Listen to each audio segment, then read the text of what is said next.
గౌరవ ఆంధ్రప్రదేశ్ రాష్ట ముఖ్యమంత్రి వర్యులు జగన్మోహన్ రెడ్డి మీద నిన్న జరిగిన రాళ్ల దాడిని తీవ్రంగా ఖండించిన పూతలపట్టు శాసనసభ అభ్యర్థి డాక్టర్ సునీల్ కుమార్ ఇది ప్రజాస్వామ్యానికి ఒక పెద్ద మచ్చ.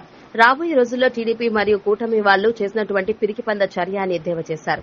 రానటువంటి మే 13 ఎలక్షన్లో టీడీపీ కూటమికి తగిన బుద్ది చెప్తారని డాక్టర్ సునీల్ కుమార్ హెచ్చరించారు. ఎన్ని కుట్రలు చేసినా విజయం మాత్రం మాదే అంటున్న పూతలపట్టు శాసనసభ అభ్యర్థి డాక్టర్ సునీల్ కుమార్. ఇటువంటి కార్యక్రమాలు తావే లేదు, హింసకి తావే లేనటువంటి పరిస్థితి.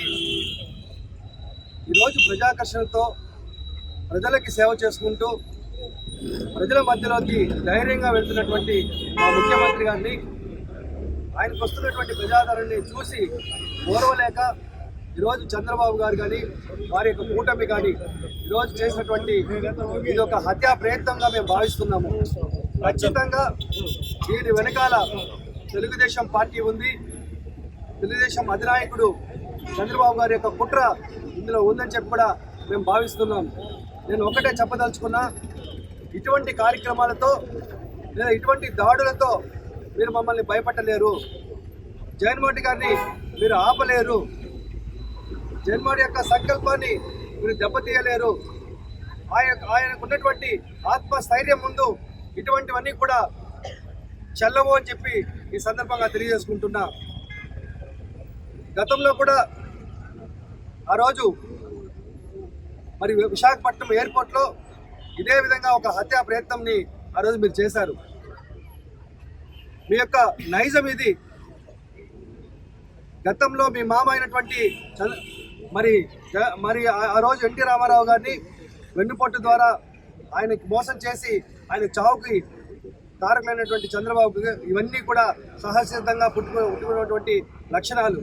ఆయన సాయంత్రం జగన్మోహన్ రెడ్డి గారి మీద జరిగినటువంటి దాడి ప్రజాస్వామ్యానికే ఒక మచ్చ లాంటిది. ప్రజాస్వామ్యంలో హింసకి తావే లేదు. ఈరోజు ప్రజాసేవకుడైనటువంటి సంక్షేమ సారథైనటువంటి మా ప్రీతమ నేత జగన్మోహన్ రెడ్డి మీద జరిగినటువంటి దాడి ఖండిస్తున్నాము.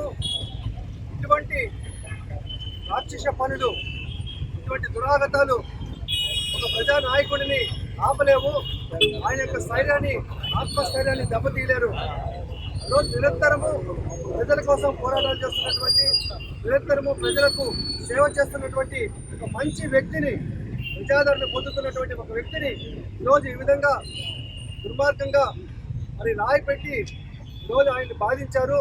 నిజంగా మీకు మనసు ఎలా వచ్చిందో మాకైతే అర్థం కావట్లేదు. అన్న చిరునవ్వు చూస్తే శత్రువు కూడా మారిపోతాడని చెప్పి మేము అనుకుంటున్నాం. కానీ మీలో ఉన్నటువంటి రాక్షసులు, మీలో ఉన్నటువంటి ఈరోజు ఈ పార్టీ, తెలుగుదేశం పార్టీకి సంబంధించినటువంటి ఏ కార్యకర్తలు మరి ఎవరు చేశారో తెలియదు. కానీ ఇటువంటి కార్యక్రమాన్ని మీరు చేస్తే ప్రజలు ఖచ్చితంగా మిమ్మల్ని చీకొడతారు.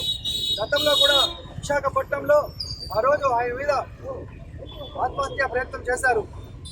మరి దేవుడు మా వైపు ఉన్నాడు కాబట్టి రోజు వాటన్నింటినీ కూడా జగన్మోహన్ రెడ్డి గారు తట్టుకొని నిలబడ్డారు.